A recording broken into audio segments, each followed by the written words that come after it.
the cat's out of the bag. I mean, this is if the Unvalley doesn't capitalize in this decade, then they need to temper their expectations.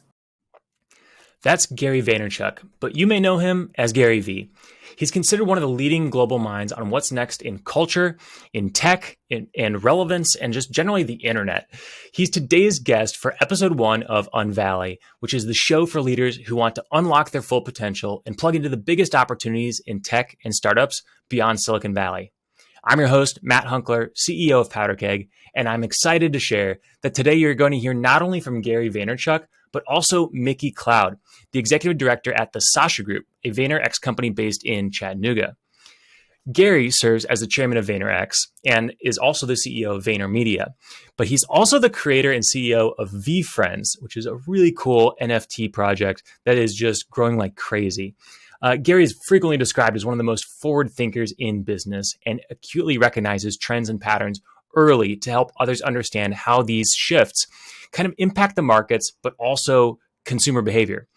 Whether it's emerging artists, esports, NFT investing, or digital communications, Gary definitely understands how to bring brand relevance to the forefront. He's also a prolific angel investor, so you might know that, but he is an investor in Facebook, Twitter, Coinbase, Uber, and was early in all of those companies. So he truly has an eye on tech and understands kind of where the puck is going. Mickey Cloud, the executive director at the Sasha Group, also is very plugged into all of the latest trends, works with hundreds of clients around the country. And he does that from the Chattanooga office, but works with brands around the world. Mickey's passion for business building and marketing stems from a natural curiosity, but also a honed approach to problem solving and the ability to translate business objectives into actionable marketing plans and ideas. We recorded this interview that you're about to hear during a virtual event hosted by PowderKeg, and we're sharing it here for the first time on the Unvalley podcast. In today's episode, you're going to learn about the advantage of having Unvalley-based companies and teammates, strategies for growing company culture with multiple locations, how Unvalley cities are attracting talent, and even Gary V's big predictions for the Unvalley. Make sure you listen to the end for key differentiators between non-traditional tech hubs and the Bay Area. There are some interesting points that both Gary and Mickey kind of point out. But before we dive into Unvalley, I want to let you know that Unvalley is brought to you by PowderKeg, which is the only private member network focused on supporting tech companies and leaders in fast-growing communities beyond Silicon Valley. You can visit powderkeg.com to begin connecting with tens of thousands of professionals, peers, and partners in tech communities across the US and around the world. If you're an executive or a leader at a tech company, you can apply for PowderKeg Premium membership consideration today by going to powderkeg.com/premium. Again, that's powderkeg.com/premium. And I hope you'll join me there. Now, without further ado, I am really excited to launch into the very first interview on the very first episode of the Unvalley podcast. Let's hit it.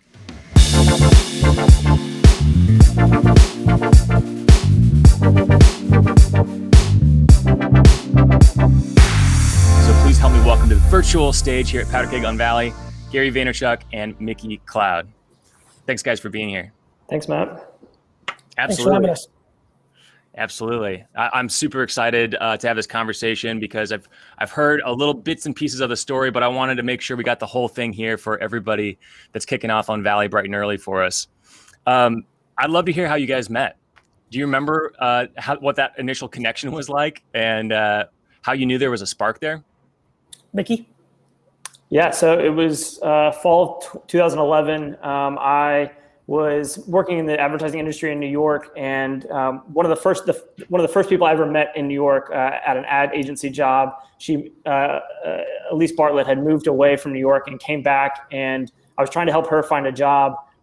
She read, her aunt maybe read the Thank You Economy, and on the last page of the Thank You Economy, it says, if you're interested in doing this type of work, email info@VaynerMedia. So Elise got hired pretty quickly in the summer of 2011. As the first employee that had come from an ad agency. Everyone else kind of at the time was just basically AJ and Gary's and folks that had kind of gotten into their world. And then Elise reached out to me and said, I want to catch up. I was like, great, let's get a beer. She said, can you meet my founder at 8 a.m. on Thursday? I was like, I wasn't expecting that, but I got an hour with Gary, and that I realized today is in 2011. It was. I love it. Gary, do you remember your first impressions of that conversation with Mickey? Yeah, I do. We had with hiring Elise and kind of just had Mickey, do you know exactly what month it was? We met in September 2011. It was right after Labor Day. So it was right after you kind of clicked in full time. Right. So Matt, the reason, and everybody watching, the reason I asked Mickey that is, that's exactly right. Literally August 23rd of that year, I decided I was going to go full-time VaynerMedia, because at that point it was really 1 foot in Wine Library, 1 foot in Vayner, my third foot in the emergence of Gary V with the books and the speaking, and then I had this incredible opportunity to start a vodka brand with a very, very, very famous person, and I was actually leaning towards that way the whole way. And then in late August, I had some time off, and I said, you know what?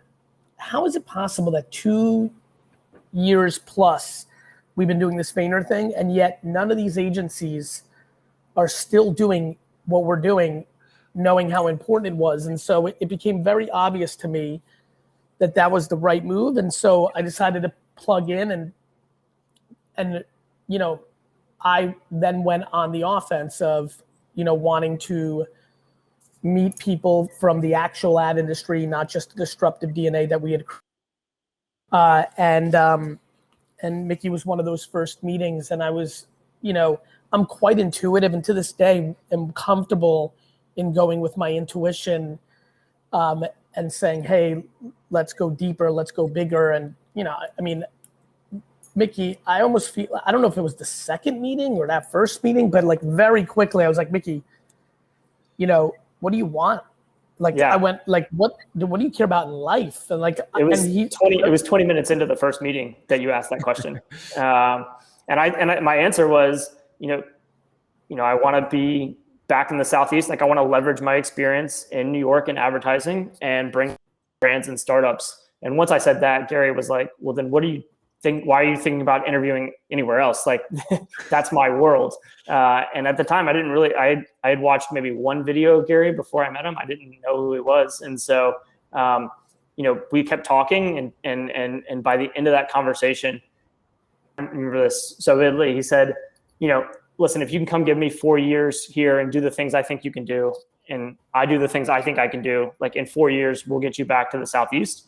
And I remember thinking, like, A, who is this guy that would like offer that? And then B, like, why do I believe him? Because in that moment we had, like, I just really believed him. And that's kind of like, so much of what I think I'm about and what feels real to me are narratives that I do understand that a modern, cynical, practical, I don't even want to use it as a negative, society struggles with. But for me, when you're a purebred entrepreneur, and I mean like a purebred, like,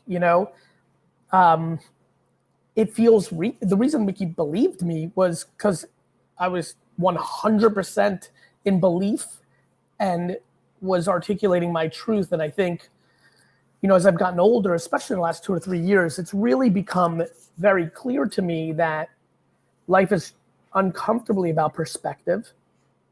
And if you have good intent and you're capable, you're going to execute on a lot of things that don't make sense. To Mickey's point, for everybody who's watching right now, like, it doesn't make a whole lot of sense to meet somebody 20 minutes in and start talking about opening up offices, but it genuinely felt right. And I think, to sit here all these years later and talk about that becoming a reality, those are the kind of stories that I hope inspire people who are listening, not to be delusional and full of crap and think this is like, I always worry about people thinking like it's The Secret, right? You just say it and it happens. There's a lot more that goes into it than that.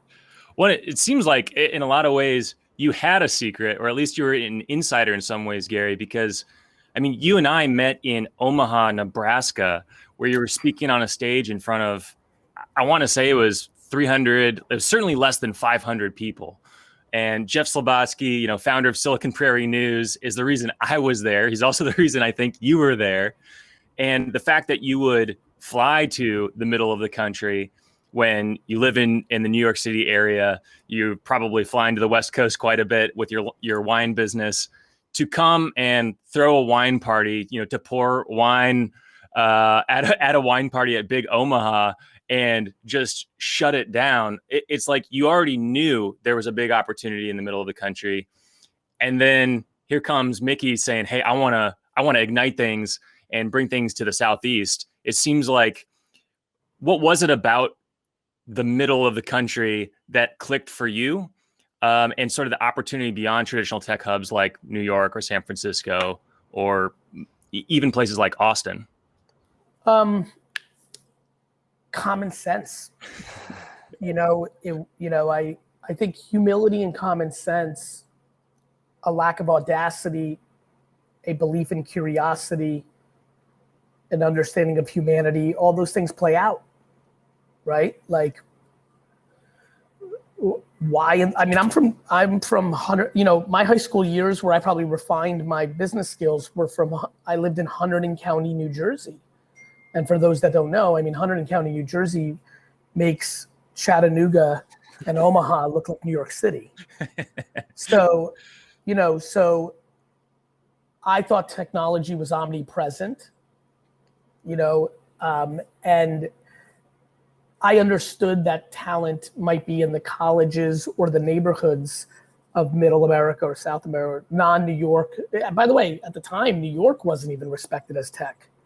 Yeah. It was joke to power. So I didn't think that people had calibrated yet that tech was oxygen, accessible, and that, the reality would be that great companies would be built everywhere. And to me, even at that time, Facebook was a Boston company with a kid from Connecticut. Pinterest was, a Pennsylvania company. Did they happen to decide to move to SF because that's where the development talent and the venture capital money at the time was? Yes. But, I think coastal audacity is a humongous business vulnerability. And it was just not something I was interested in being a part of. Are there other advantages you guys think that having a company headquartered or having a headquarters in the middle of the country gives a company, or even a tech professional who's looking to plug into tech? I think there's a million advantages. I mean, there's cost advantages. Now you're going to start to see it go the other way. Now I'm more interested in having employees in anywhere and everywhere that allows me to mitigate my cost. I mean, when I ask Mickey to live in New York and work, it's going to be a different, Mickey or Schmicky or Sally are all going to think the same thing, which is like, what's my cost of living against my salary, against what I want to do with money, whether that's to invest or go on vacation. And obviously if your cost of living, I mean, Mickey and I even had this conversation it was a lightweight because I think we were just both long-term with each other, but there was an acknowledgement that like, oh, it was probably more like a high five of like, yeah, I didn't ask him to take less money. It was more like, this is epic. You're gonna be able to have a much better quality of life in Chattanooga's cost compared to Manhattan's cost. I think as we are now fully in an integrated Zoom and room kind of world, physical and virtual kind of world, the reality is that you're going to start to see a lot of disruption. You already see it with what's going on with humans and companies going to Puerto Rico, Miami, Austin. This is a very big moment in time of change. In Chattanooga specifically, so I'm on the executive board of the Chamber of Commerce. I'm on a couple of boards of nonprofits that are about kind of attracting talent and leveraging and building our entrepreneurial ecosystem here.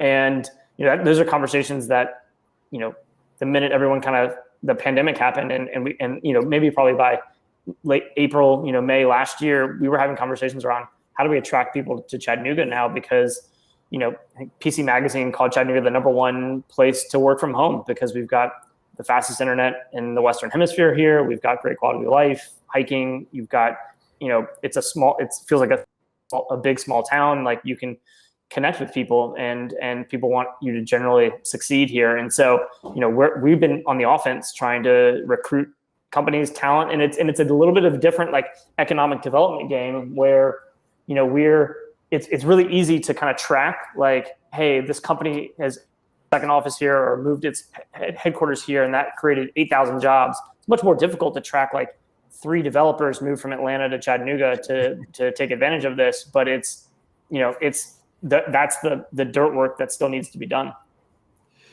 Is in terms of starting that office, I know culture is big to both of you.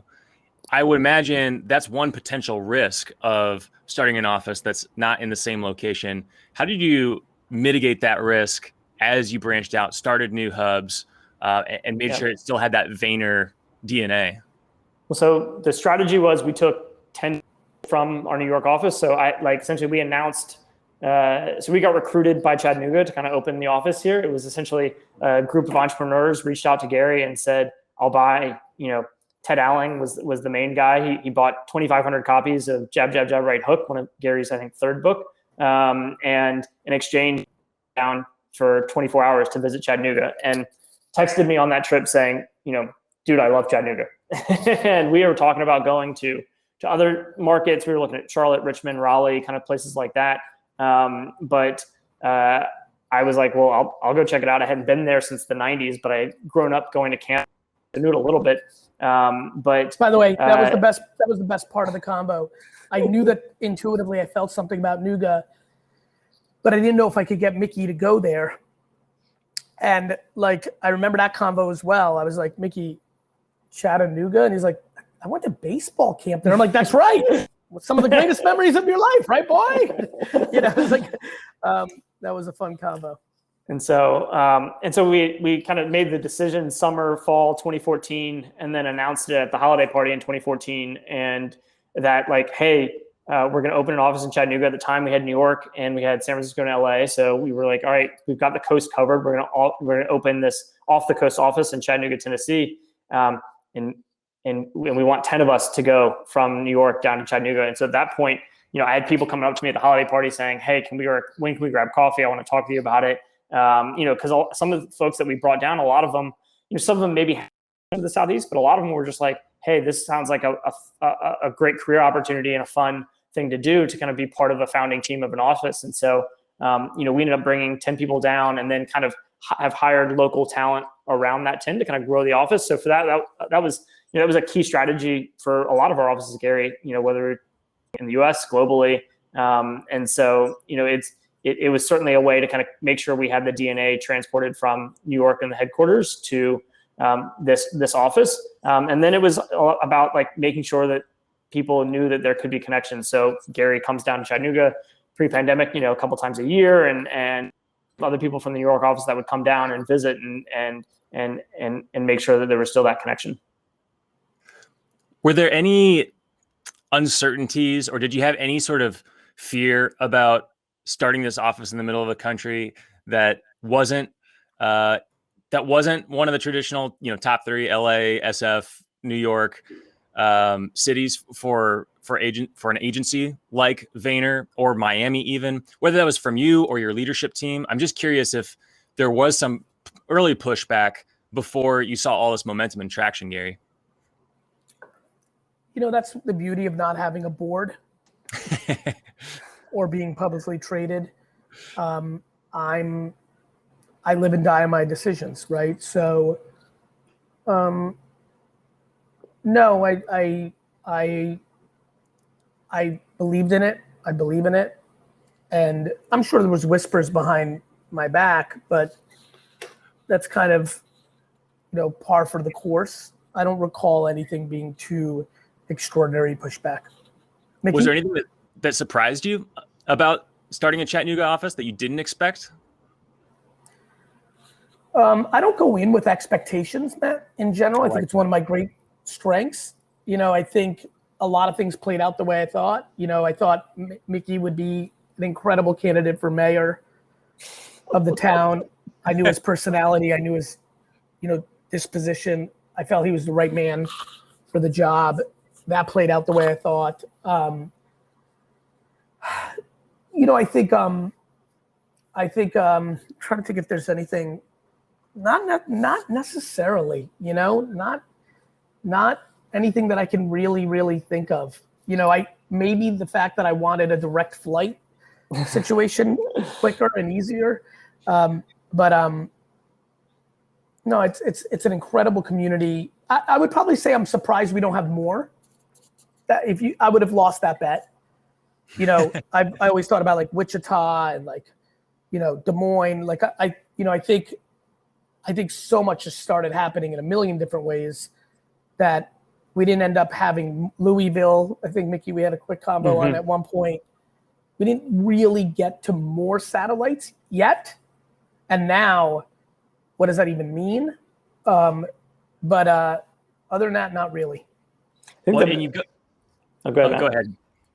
I was just gonna say one of the interesting parts of the evolution of the Chattanooga office in the past 6 years has been, the fact that when we opened, we were, a satellite office of VaynerMedia, but VaynerMedia is a full service advertising agency where works with some of the biggest brands in the world.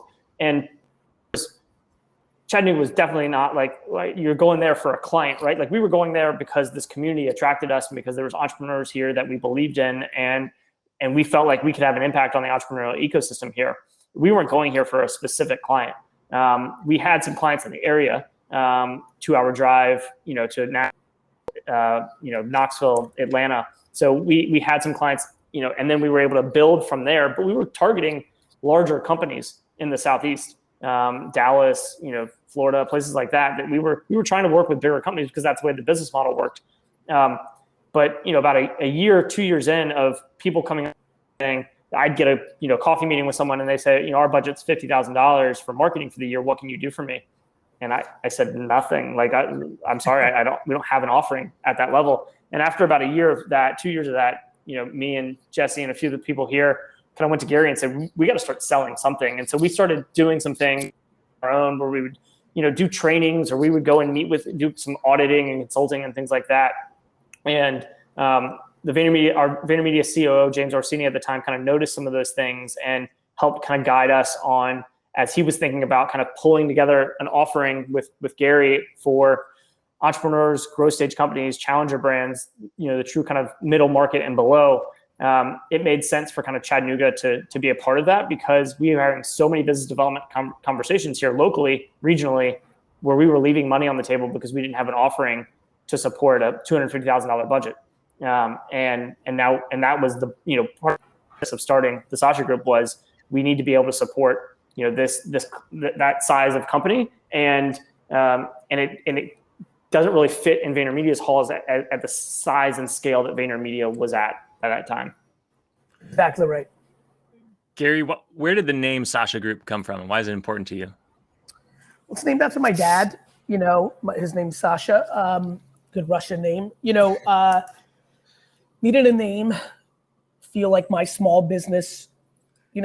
Mickey can tell you like I'm a businessman, and so that makes me different in meetings. And Mickey has seen me with the biggest brands in the world and the biggest titans in business, and with the smallest of small businesses. And I'd like to think, I don't want to lead the witness, but like my flexibility is high because it's how I've built my career. I can really chameleon every room. I'm just as comfortable talking to Sal about his one pizza shop in the suburbs of Detroit as I am with, Mark Benioff about Salesforce, right? I just really do believe I have that range and I'm humbled and flattered and excited to. I do think that the SMB part has a little even extra flair for me because the impact is so extraordinary.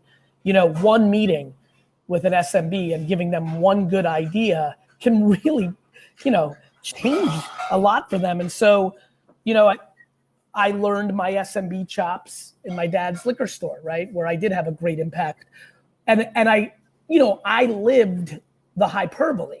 I lived a business that was doing less than $4 million a year in revenue, which is a big small business, but without any VC money, and even without the benefit of having a credit line, I was able to explode that business in a very short period of time based on my macro hypothesis, which is if you do the best behavior of the second, if you're the best of the thing of this second, you get disproportionate returns on those investments from a marketing or operational or product offering standpoint.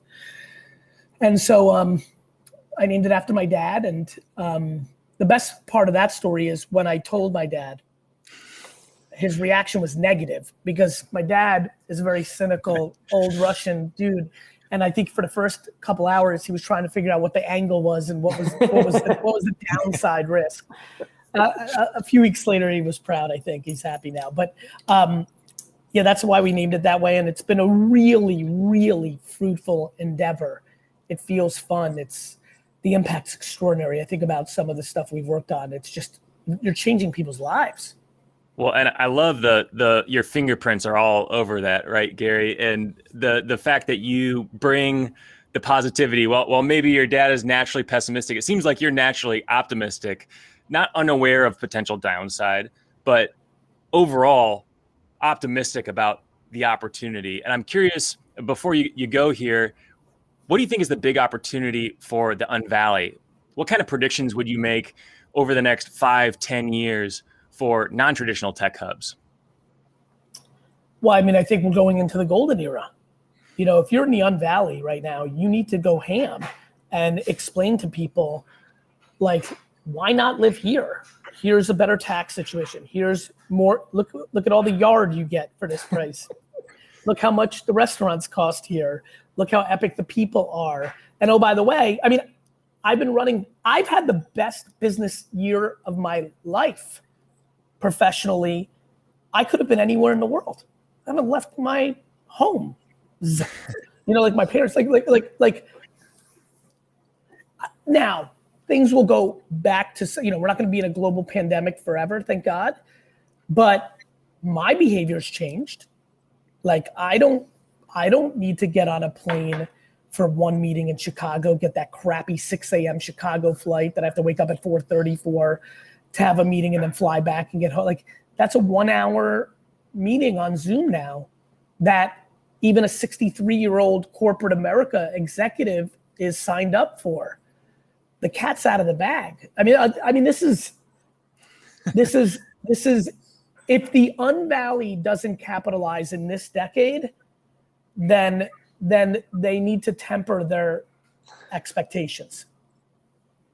I love that prediction, and I'm with you 100%. I think we're just at the beginning of the inflection point, and I know you've been predicting this for years. You predicted the exact target exit to Salesforce. I remember seeing that back in the day, before that even happened in 2013.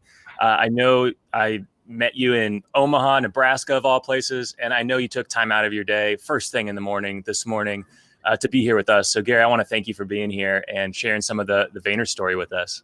I'm happy to be here. I'm glad to be a part of it. I love Mickey with all my heart. I'll let him take over the rest. Great to see everybody. We'll talk soon. Good to see you, Bye-bye. Gary. Thanks so much. Unvalley is brought to you by PowderKeg, the locally driven, nationally connected tech community.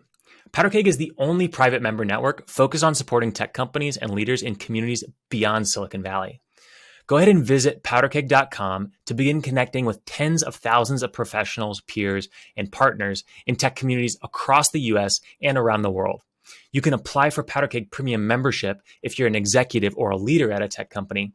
And you can do that and be considered today by going to powderkeg.com/premium.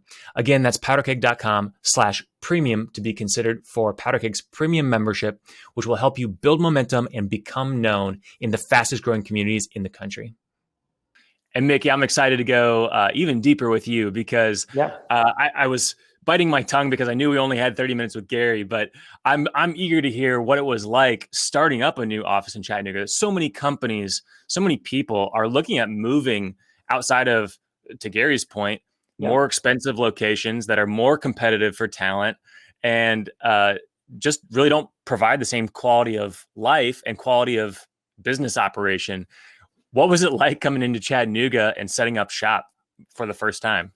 Yeah, I mean, it was, we picked Chattanooga specifically because of kind of the community and the entrepreneurial kind of ecosystem that was here, and the people that make up that kind of culture. And so, for us, we were, had we gone to some other mid-sized markets, that weren't as like excited about us coming, I think it might have been a little bit harder. And now, obviously, like Gary's profile has raised tremendously in the past 6 years, so that probably would have changed a little bit. But in 2015, still relatively, I mean, his profile wasn't as high back then as it is now. And so, for me, it was, going out and our office was free for the first year because, they wanted us here. And so for us, it was about like, all right, how can I making connections and showing people that like, we're not here for any other reason than to try to bring value to this community and grow it. And so the other, the things that we, the challenges that we kind of thought about, we had kind of pre-planned for, right? So in terms of a huge advertising marketing market, there are some great agencies here, agencies that do national work, agencies that do local work, regional work. There's some good talent here, but it's not the biggest talent pool to pull from. And so that was part of the reason why we brought 10 people down, for an office to be 15 people to start. And so we made some of those first hires more at the junior levels, the folks that were kind of starting out in their careers, the kind of 0 to 4 years of experience. And we did that strategically because we knew like, all right, we'll bring the folks that are kind of the more middle level and talent down from New York to help for the culture question we talked about earlier. And then over time, like if we've had to hire a senior level person here, it maybe takes us a little bit more time. And so we just have to factor into that. And now, I mean, what's changed over the past year is that now we're more open to there being, people being remote, kind of connected to the Chattanooga office. So we now have 2 or 3 employees that are connected to the Chattanooga office of Sasha Group South, but that live in North Carolina, that live in Colorado, that live in Illinois, things like that. And so we're more open to that now. Now, obviously, as we start to go back, we'll probably see if folks can at least, be closer to here and things like that. But we're going to remain flexible and open on that front. So talent was definitely something that like we had to consider and we had to have a thoughtful plan about.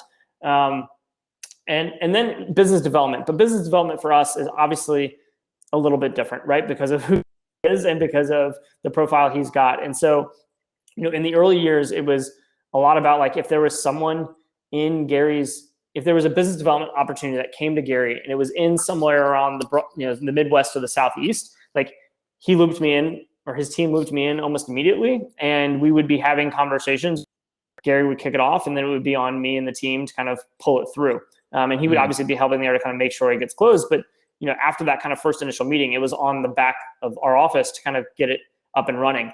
Now, some of my favorite parts of kind of being in Chattanooga and being in a market that maybe didn't know Gary as much, and that we had to go and earn new business on our own too. And so, I don't think when I was in New York, there wasn't one piece of business that we won that Gary didn't lead, that Gary didn't have some sort of connection to. Maybe, I mean, I can't think of one really in those early years of 2011 to 15 when I was in the New York office, but I can, several clients here that even in our VaynerMedia Chattanooga days, we were, we brought in on our own. And now as the Sasha Group, we do that all the time. Now, what the great part about the Sasha Group is we have offerings that include Gary's time in them. And so people are coming to us, they can still get access to Gary, as well as, the access to what we bring at the Sasha Group. Well, and I want to talk about one of those opportunities here before we end, but I'd like to pull on that thread about Chattanooga just a little bit more, because obviously right now, to Gary's point, like this is the Unvalley's moment, right? In a lot of ways, people are seeing it organically. People are making that move. Venture capital is making that move, which of course, 80% of every venture round goes to hiring and attracting talent. So it is a big opportunity. And all of the cities right now are trying to figure out, well, how do we be the place that this remote worker works? Or how do we be the place where this company relocates their headquarters, like JobVite did here to Indianapolis recently? How can cities attract the right talent and attract the right companies, and maybe even include some examples of what Chattanooga did to attract you?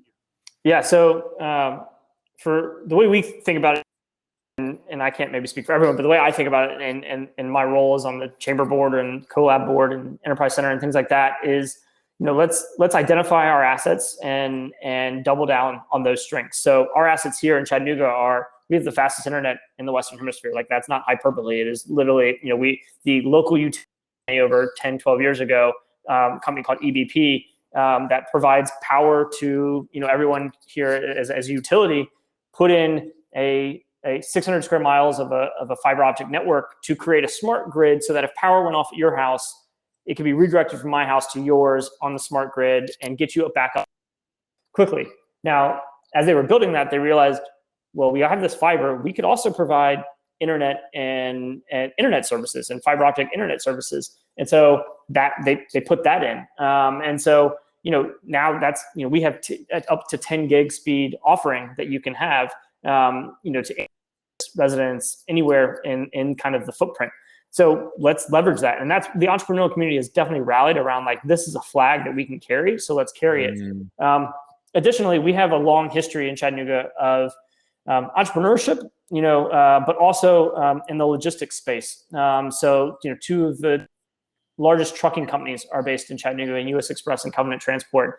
And that industry, specifically the kind of freight, logistics, transportation, supply chain industry, we've had a ton of growth over the past 10 years around entrepreneurs building around that talent and building around the tech opportunities that brings. Some of our, Ted Alling, who I mentioned earlier, was the entrepreneur who he was like, if there's a one person who's responsible for recruiting us down, it's Ted and his team. Ted built a $500 million revenue business in Chattanooga, Tennessee, doing freight brokerage, and then sold that to Coyote, who then sold to UPS in a transaction. And Ted's been pouring that money back into the community, and along with his partners and the team there. And so now there's probably 10 companies that have come out of that through venture capital investments that he's did, or through the talent that was part of that Access America team that has now started Steam Logistics and Reliance Partners, which is kind of insurance for logistics and things like that. And so, and those companies are now $50, $100 million revenue companies. And so we've kind of found, freight. There's an entrepreneur named Craig. Oh God, what's Craig's last name? Fuller. Craig Fuller. Sorry, Craig. He was Craig a speaker Fuller. at the last Unvalley, actually. Yeah, Craig Fuller, who started a kind of the Bloomberg of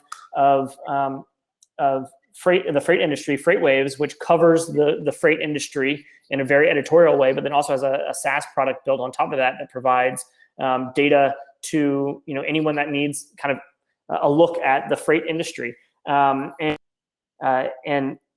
Craig kind of has pushed this as we're a freight alley, and it's certainly something that, so betting on taking a look at our assets and then doubling down on those, and then knowing that, like, we're not going to be Silicon Valley, we're not even probably going to be Nashville, we're not going to be Austin, we're not going to be Miami. How can we be Chattanooga that we are? And so that means addressing the things that are still challenges here. That means addressing kind of equality and inclusion and diversity issues. It means addressing education and public schools and early childhood education. It means addressing, the environmental challenges and things like that. We are in a city that's known for kind of its hiking and kind of just natural beauty. And so I think if you're from a mid-sized market and you're trying to think about how do we attract talent and businesses, it's identify your strengths, double down on them, and then have a plan for how you're going to address the things that, when people come. I mean, Gary mentioned the flight, a real thing. I've connected through Charlotte and Atlanta so many times, and we do it because, and we kind of knew that was going to be a cost of doing business if we were going to come here. Is that there was not a direct flight at the time from New York to Chattanooga, and that was something we were going to have to deal with. But there's things like that are going to put you at a disadvantage to other markets, and so it's how do you have a kind of a plan and show that the pros outweigh the cons. You had so many actionable nuggets there, and I'm glad you recapped some of them there. One of the things that stood out to me was You said we're not trying to be Silicon Valley or New York City. And I love that you say that, because that's literally where the term Unvalley came from. It's not anti-Valley, right? We love Silicon Valley. We've got investors in Silicon Valley. We've got talent in Silicon Valley that work for the tech companies in the middle of the country.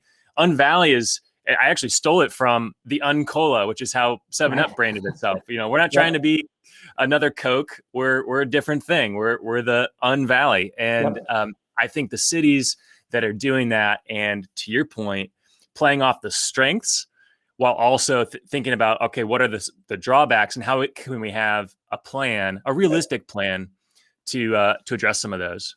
And the other thing that Chattanooga has is we truly celebrate entrepreneurship and entrepreneurs. So, there is it's a small, like I said, it's a big, small town. So there's, if you're an entrepreneur and you come here, like you meet with one person, you're going to meet with 6 people coming out of that meeting, because they're going to say, oh, you're doing this, you should meet this person. And that is something that, like, there's a bit of mentality of rising tides lift all boats here, that that everyone is genuinely rooting for everyone else's success. And so how do we make sure that we're connecting people and connecting resources? Because the faster that, like, all of us are having success, the more we're going to all benefit from it. So, I think that is such a key part of kind of the DNA of the people of Chattanooga, but it's something that, like, we have to continue to cultivate and make sure, and I think other cities can as well. And so if you don't look at it as like, hey, holding things so close to the vest and looking at it as competition, and instead looking at it as, hey, there's going to be an awesome company that's going to come here. I mean, probably like multiple times per year, I get asked to go meet with companies that are evaluating Chattanooga as a potential place to come and tell the story about why we're here. And I'm happy to do that, because that means more talent's going to come to this town. That means more investment's going to come to this town, and that there's going to be more opportunities. Of course, I'm going to give my time to go take a 30-minute coffee with someone and tell them about why we believe in Chattanooga and what we're doing here and what the talent is here and what are some of those things and what are those strategies that you need to have in place to kind of maximize the opportunity here. Well, and that hyper connectivity is part of what made Silicon Valley. Yeah, Back when we were limited by geography and we didn't have Zoom and we couldn't get on a plane or a direct flight to somewhere. And the fact that you're doing that in Chattanooga, all of these cities are getting better and better at that, but we can also do that collectively. That's what we're doing today. I see Alden from Kansas City here, and I saw someone from Cincinnati, and I saw some folks from Charlotte and Westfield, Indiana. So I love that note to kind of wrap up on, or at least transition, because I do want to talk about a couple of the opportunities with Sasha Group. But that hyper connectivity, I want to emphasize that for everyone who's kicking off Unvalley with us here today, because there's so much opportunity to help be the connective tissue and create that hyper connectivity over the next 2 days. Hopping into the booths, jumping into some of the speed networking where it's like chat roulette. It's a new person every time, except everyone's working in tech from around the world. Or even scheduling meetings with people. There's so many opportunities to do that. And I'm so glad you called that out, Mickey. Yeah. I mean, it's got to be, we've got to all collectively kind of, root for each other's success and band together, because that's, it's the Steve Case rise the rest kind of opportunity. 100%. Together, we will definitely continue to rise. You and your team at Sasha Group put together some amazing packages that I think are really relevant to Powder Keg, and the fact that you put a session together specifically for the Unvalley folks here today and tomorrow is pretty awesome. We talk a little bit about the 4Ds. I know Gary brushed over it briefly, but I mean, the fact that Gary spends 90 minutes in each one of these sessions, I would think any CEO, any marketing leader, anyone really looking to take their business to the next level will benefit from it. I'm certainly going to participate in one of them. How did this whole 4Ds thing come about? Yeah, so when we launched the Sasha Group, 4Ds was something that had already we were incubating within VaynerMedia, but we knew to have an offering that could add value to entrepreneurs, growth stage companies, and challenger brands, that we had to do more than just marketing execution. And so we launched some consulting services, and we launched some educational services as well. And 4Ds is kind of the flagship of those educational services. It was originally, when we started in 2017, it was originally full 1 day in person. You'd come to VaynerMedia office and you'd kind of get a look under the hood for a day where it's a small group. So there's 8 to 12 people in that room. We'd visit with kind of a bunch of different departments. You'd have leaders come in and talk about kind of how the sausage gets made from VaynerMedia's and VaynerX's kind of perspective. The pandemic happened. We obviously can't host those in person anymore, or at least we haven't been able to the past 4. And so we launched a virtual version of it, which is 4 hours instead of 10. It's got kind of what are the 4 really key sessions. We've got kind of one on platform strategy, one on creative strategy, one on kind of content development, and then an hour to 90 minutes with Gary, where 6 to 8 people in the room, and you get to ask usually 10 minutes worth of questions about your business to Gary. And he talked about kind of, his favorite thing to do is be in those sessions, because he knows that one idea executed properly can really change some of these businesses. And we've seen it happen where, people have come into 4Ds and they've taken kind of some of the learnings and the playbook from those sessions and exponentially grown their company from it. And so, we've, the 4Ds that we have, we've got a booth set up later today. Joe Quattrone, who's kind of our head of education, will be there with his team that runs the programs, that 4Ds. We are talking about like, hey, can we put together a 4Ds that's just for Unvalley participants and things like that. We also, in the past year, launched another option, which is another educational offering, which is called Stork. It's kind of the best way to stay up on social and digital marketing and brand building.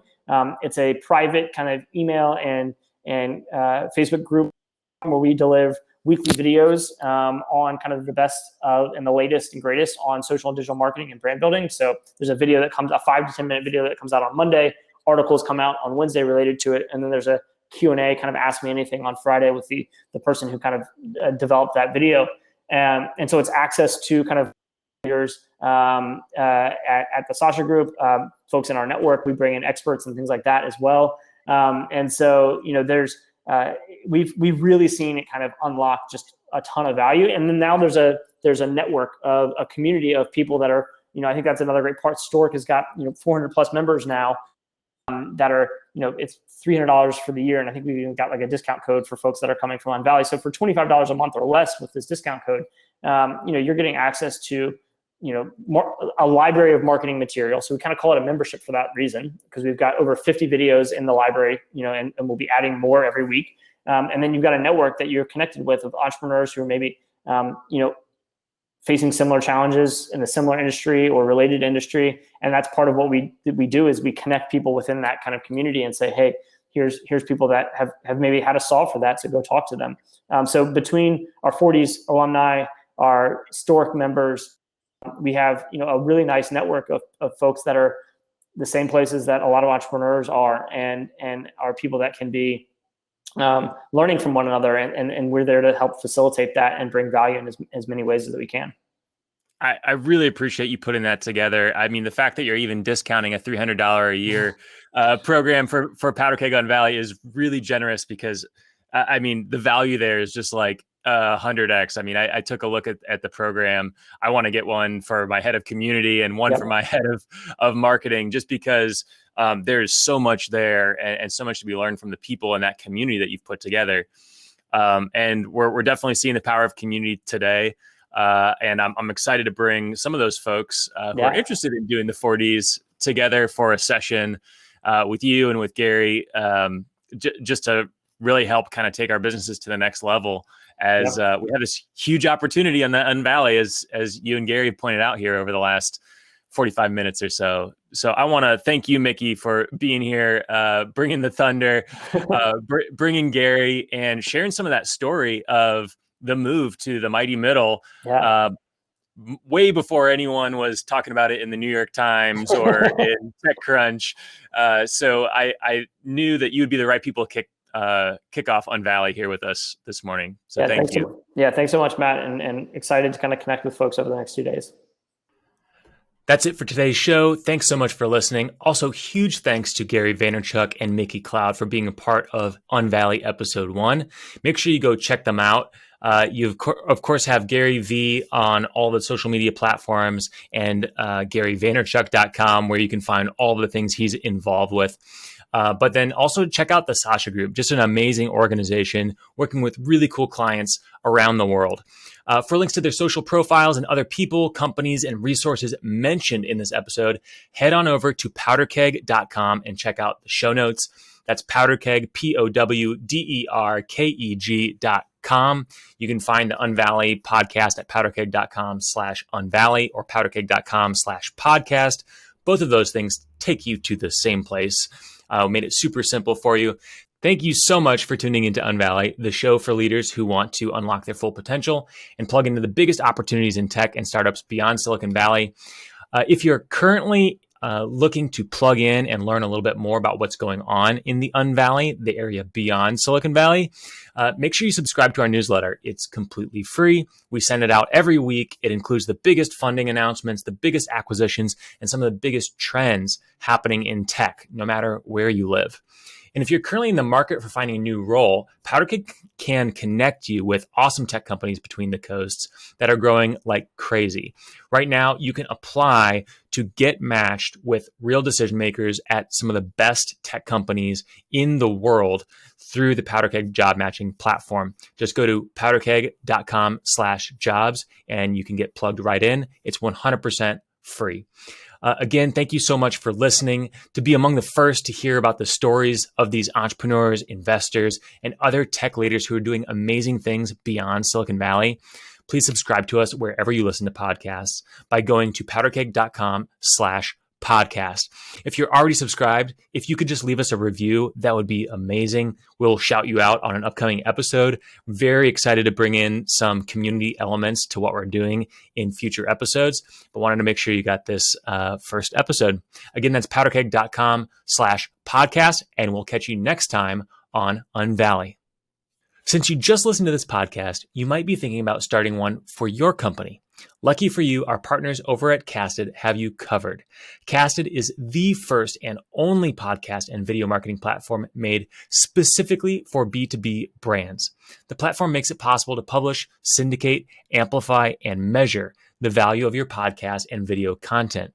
In fact, we use it for our podcast right here at PowderKeg. Yes, Unvalley is all hosted on Casted. So if you're a startup, listen up, because Casted for Startups is for you, offering exclusive deep discounts of up to 82% off retail price for qualifying startups. Connect with Casted at casted.us/powderkeg. Again, that's casted.us/powderkeg.